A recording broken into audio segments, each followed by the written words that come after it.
Hello Geek Planeteers, it's Matt here and I'm back with another hardware review. Apologies for the length of time in between videos, by the way. There's been a lot of stuff going on behind the scenes of Geek Planet Online and I've been ill, to be brutally honest. So it's been a bit of a drag, but I thought I'd entertain you with this new hardware review. And if you were to gaze upon the glorious object in front of you, you might be forgiven for thinking that I'm pulling the wool over your eyes. But Matt, you may cry, is this not a Game Boy Color? Why would you be reviewing this? Well, it's not a Game Boy Color. If we take a closer look, we can see that this is in fact a GB Boy Color, with color spelt the correct way and not the silly American way where they leave out the U for some inexplicable reason. This is a hardware clone of the Game Boy Color, as the name might suggest. And we're going to be putting it through its paces in just a moment. But before we do, I have something I would like to address. A commenter on my Revo K101 Plus review has recently posted saying that my title is misleading and that the object in question is not the Revo K101 Plus. Yes it is. There's the box it came in. There's the words Revo K101 Plus quite clearly. There's the little Revo K101 Plus logo at the top there.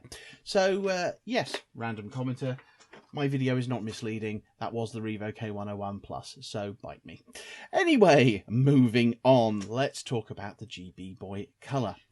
So, when I say it's a hardware clone, I do mean it is an exact hardware clone. So, we have the expansion port and a volume switch. We have the infrared port at the top for all of your dodgy cableless transmission needs. And that never quite worked, did it? Speck of dust would actually interrupt that beam. We've got a power switch there. We have got a mains in and a headphone socket there. It takes two AA batteries, just like the original, and there is the slot to put in your games. So why would we want this over the Game Boy Color? Well, for one very good reason. It has a glorious backlit screen and slightly better battery life, as I recall, but it's been a while since I've played with it. So yes, it's a backlit Game Boy Color, and they're being readily manufactured, and you can get them for about 30-35 quid. I got mine for 35 quid delivered from a vendor on eBay. They're actually quite easily available. This one is translucent green. They come in a couple of different colours. It is obviously made by some dodgy corporation in China.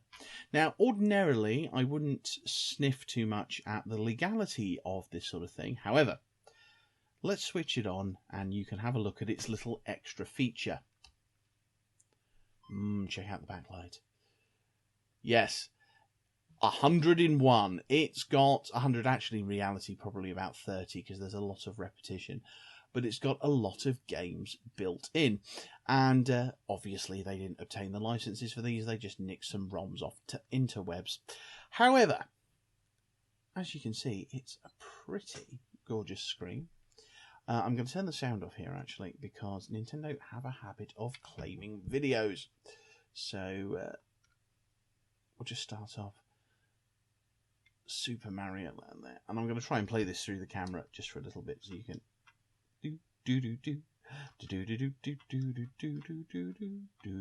I will not be any good at this, mainly because I'm not very good at it anyway, and also because I'm playing through a bloody camera and I'm not holding the thing even nearly correctly.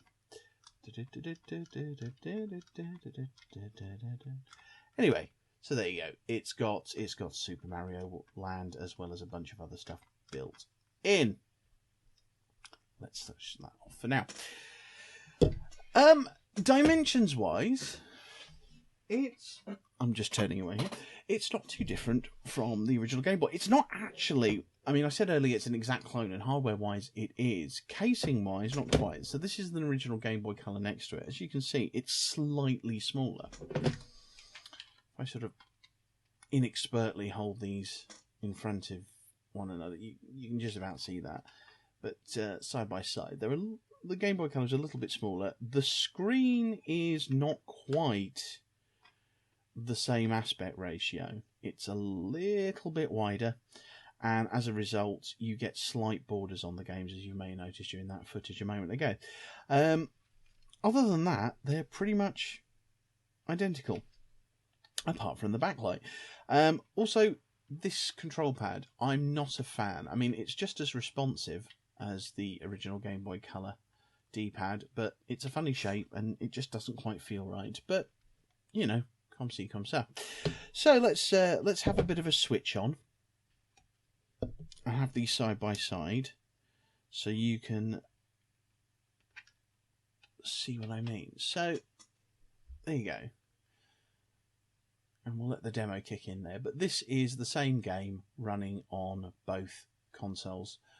And as you can see, the difference is literally night and day. So if you wanted to play your games at night under the covers, all sneaky like, the GB Boy Color is probably the better of the two. Now, that's not to say I don't love the original hardware. Of course I love the original hardware. But for 30 quid... or 35 quid, it's actually marginally cheaper than getting your original backlit, or frontlit in fact, because the backlit LCD screens don't really get made anymore. Not the ones that size. So a lot of the people that did the mods have now switched to front lighting, which isn't nearly as good. But of course it will play. If I take the actual cartridge out of the legit Game Boy Color, you can see that it will boot straight into the cartridge there. Reaching. It will also play, of course, Game Boy Color games. So I've got, what have I got here? I've got Super Mario Brothers Deluxe. So, yeah, you may have noticed a little after image there of the game. That's possibly the one slight downside, if downside's the right word. Is that the screen takes a few minutes to fade away. But, of course, as soon as you refresh it, something else comes up, so that's fine. So, yeah, this is... oh, pinging the camera. This is an actual Game Boy Color cartridge running on here. Oh, yes, I started from a save game, and I've died. But there you go. That's an actual Game Boy Color cartridge running quite happily. There really isn't much more to say about it than that. It's a Game Boy Color, but with backlight and with some dodgy ROMs pre-installed. But if you're looking for something to play Pokemon Red and Blue on all over again, or your Pokemon Yellow all over again, and you're too cheap to shell out £9 a pop for them on the Virtual Console, that's probably less expensive than this. But you want something to play your Game Boy Color games on, your Game Boy games on in comfort, this is the puppy for you. Yeah, that's about it really. Do I recommend it? Yes, I do, actually, wholeheartedly. It's more replaceable than the original hardware, so you don't have to worry about getting it damaged so much. And the battery life is great, and it plays everything. It plays everything. It uses all the accessories. It pretty much is a Game Boy Color. So yeah, that's the GB Boy Color. Highly recommended.